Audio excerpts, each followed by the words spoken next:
Alright, we swapped out our metal cutting blade. This is what we use to cut the rebar to diamond so that we can cut some brick. Let's give it a shot.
Not bad.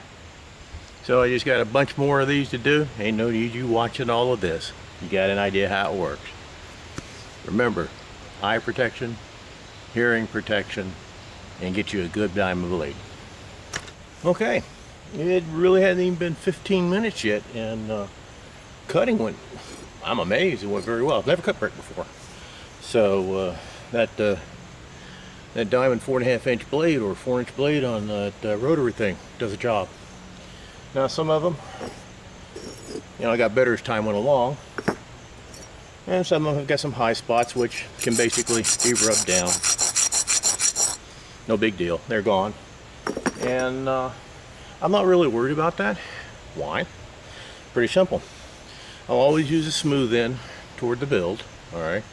And the back end, the rough end, will go to the outside, which is, remember, going to be covered in insulation and hopefully about 2 inches of rendering. So, a little rough here, no biggie da. It's not a big deal.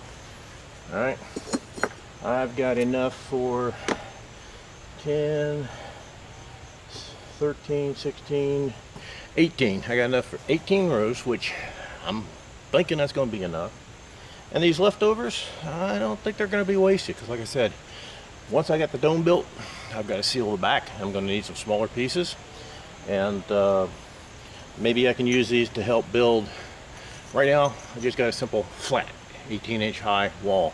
I need to bring it down a little bit from the top, okay, and build it so that I can have a door that'll lean against it and help keep the heat in, all that kind of neat stuff. Maybe I can use those for that. If not, maybe I can use them to throw at the neighbor. I don't know. We'll see.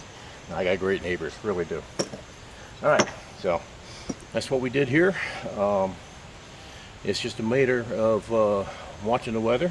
And when I got 3 good days, which I haven't got right now, but when I get 3 good days straight, we're back out here and we start laying it down. We've got the floor down from the last video. We've got the form built from the last video, and now we've got these cut, and we'll go straight to laying them down. All right, let's hope for some good weather. All right, today's the day before we start the bricks, which means, for me anyway, I'm making sure that I have absolutely everything out here that I will need. Doing a little bit of dry fitting, last chance to make any changes to the form that I need to do. Count my bricks, see how many bricks I need, and as you can see, I have a bucket of wedges. Hopefully you can see it. I know I'm up underneath this counter thing and the sun's way out there. All right, checking my plate here, And I had a neighbor ask me, why am I making a cut when I could just put one over here, one over there, and butt them right in the middle. And that's the answer to why I'm not doing that. I do not want a cut right dead in the middle. I'd rather have a cut on left and right. All right, so it's just the way I want to do it. Ain't no big deal. Smooth transition. Obviously, there's no mortar, so it's high right in here by almost 1/4 of an inch, so no big deal. All right, so we got our scaffolding. Everything's there. Got some stuff laid out. Bricks on the end. And what I'm just doing is I'm going to leave the cover off of it today. It's a nice sunny day. Let it dry out as much as possible. I don't know if you can tell, but I have wrapped the wooden dome form in craft paper, heavy duty craft paper. And I've done that for 2 reasons. Obviously, one is so I don't have to use any kind of sprays. I was not impressed with how Pam worked out, and I certainly don't want to use WD-40. So I'm going to use the paper there. If it rips off, hey, it'll burn off, that's for sure. And also, it'll give me an opportunity to draw some lines. In other words, where I would set that lower row, okay, make sure she's nice and level. Then I'd set that first brick, put the long red level on there, start me a line, and then draw me a line all the way. And all that is just a bit of an area to shoot for. It's not a gospel area, you know, line to put the last brick or the subsequent bricks, but it just gives me a little bit of a guide and everything like that. That's all that is. So I've got everything up here that I think I need. Got to move some more bricks, got to move one more bag of expensive mortar mix, and we will start laying. Oh, one other thing we have. Where'd it go? There we go. Let's see if I. We got us a stack system. Okay, it's a 24-inch. It's light gauge. It's not real super heavy duty gauge, so I'm curious how long it's going to last.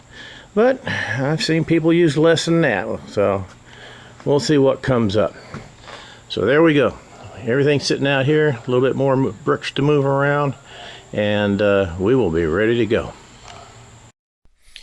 Okay, so what we have here is a bucket and a 1/2-inch drill and a paddle on the end of it. And that's how I mix my mortar mix. Put the water in first because that powder is so fine, it is unbelievable, okay? And just keep adding and keep adding and keep adding powder until you got the consistency that you are looking for. Remember I said it might be a good idea to have that paddle? I'm sorry, I was wrong. It was a great idea. What I'm showing you here is I've dropped 4 bricks into a bucket of water. These are the fire bricks, okay, going to make up the dome. And you can see the water the air just bubbling off the bricks. I never let them in there more than 15 to 30 seconds at the most. Wanted this mortar to stick to it.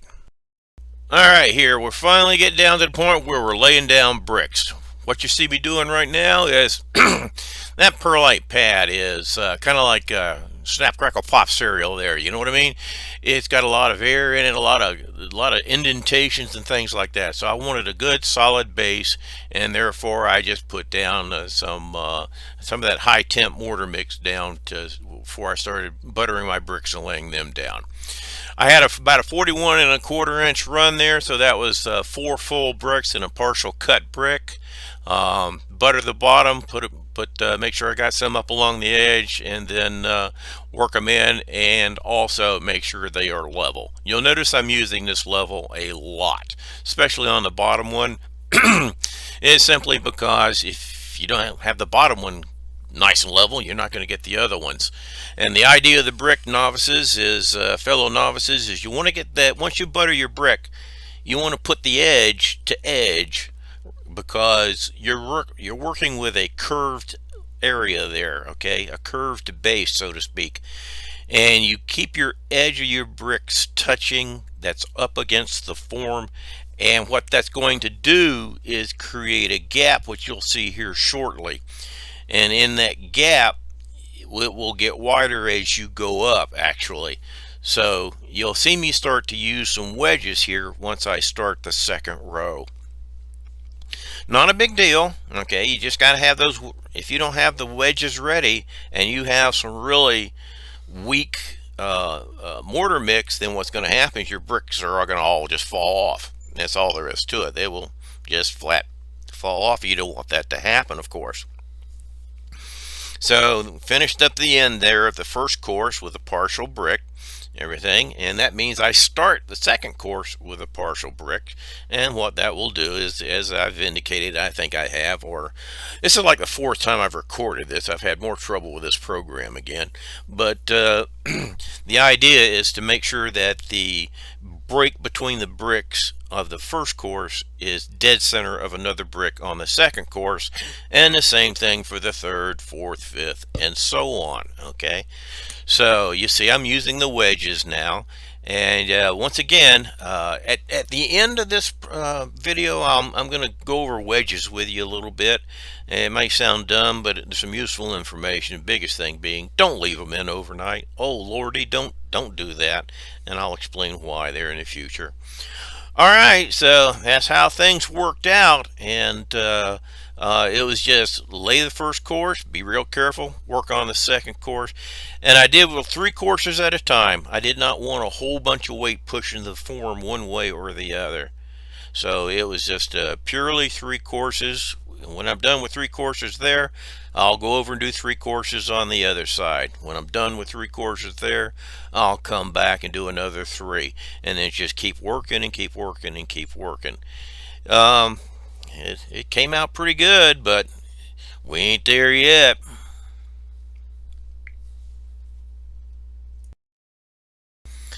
As you see, we kept on going, and when you keep on going, the wall gets higher and higher and higher. So ain't much difference whether you do a short at the bottom or tall at the top. That's what, just keep on going, and you'll eventually get there. I think you've seen enough of this. Alright, good morning. Start of another day. Hopefully the last day on doing the dome. We've come up on the left side, come up on the right side.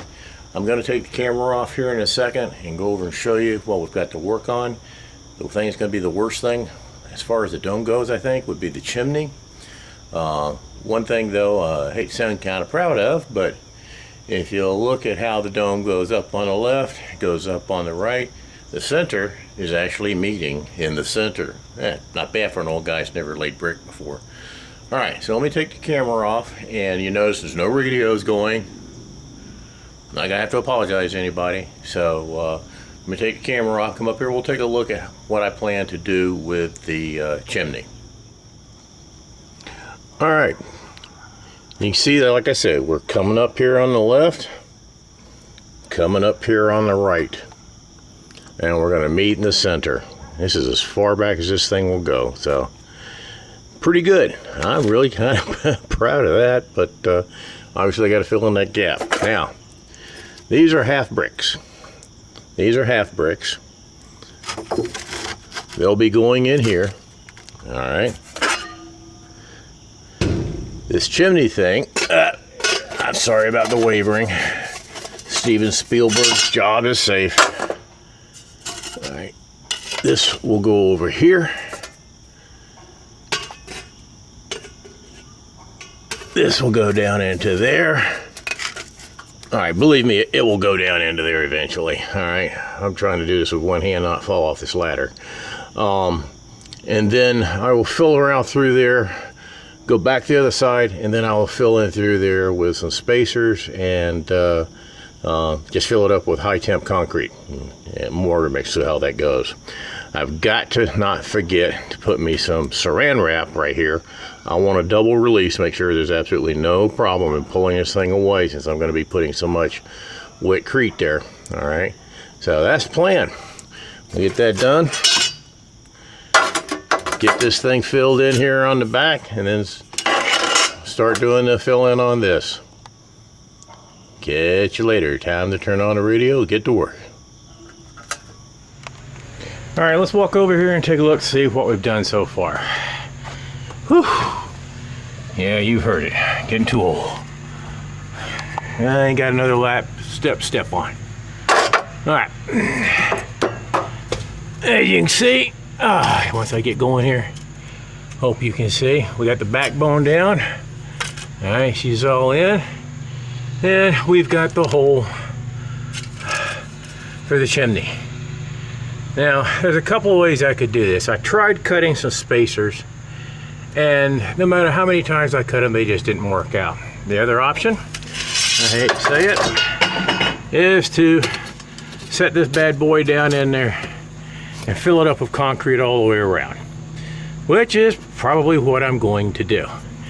Make it to where it's not too wet, not too weak, and we'll see how long it lasts. The good news is, if this is a repair that has to be done, it shouldn't be a complicated, hard repair.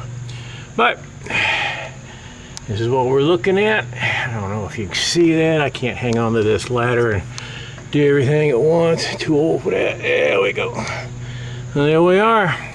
Now all this stuff around here, this is a cleanup. And this will all be sanded off and cleaned up and made look nice and neat. But, you know, right now, I can't use my normal expression. It would get me in trouble. It'll work out. That's where we stand. Thank you much. All right. I would love to have had the camera on, but there's just no place to put it. And putting concrete in a hole, that ain't no mystery. All right. Here, I know the light sucks. I'm sorry. Fill that cavity with that expensive, high-speed, high temp, and the reason that I went ahead and used that was the majority of that's going to be exposed. Now this cap that you see right here, this is as far back as I can zoom, I'm sorry, will go over the hole. All right, it'll cover the hole and allow me two things. It'll allow me to put this in, only that much, no problem. Oh my gosh, look where you're aiming this thing, dude. Only that much, which is nice. Plus, I can take it out during the winter time, no high protrusion, cover it really well. Plus, number three, if I decide to put brick on top here, which I may do, I may go ahead and put me like 2 layers of brick. I don't know. I know there's a straw that broke the camel's back, but we'll see how it works. Ain't no big deal one way or the other, but it's a decision I have to make. All right, so what's going on? I'm going to put this video together, and then I'm going to give it 4 solid days. Why 4 days? 2 reasons. One, I want to make sure all this thick grout is pretty well dried out. And also, well, dang it, when you're old, you got to have medical procedures. And I got a medical procedure coming up that says I am not supposed to do any heavy lifting or work for 4 days prior. So we are done. I'll cover it up. Okay, and you know, all about saran wrap. It's just, I think I mentioned it, but you know, what the hey, oh, I'm old. The whole idea of that saran wrap or cling wrap for my European friends is that should twist out of there very easily. And saran wrap will burn off in the high heat, no problem. All right. So, as far as the major dome construction, we be done. I don't know if it will kill. I hope not. But let's hope it will cook.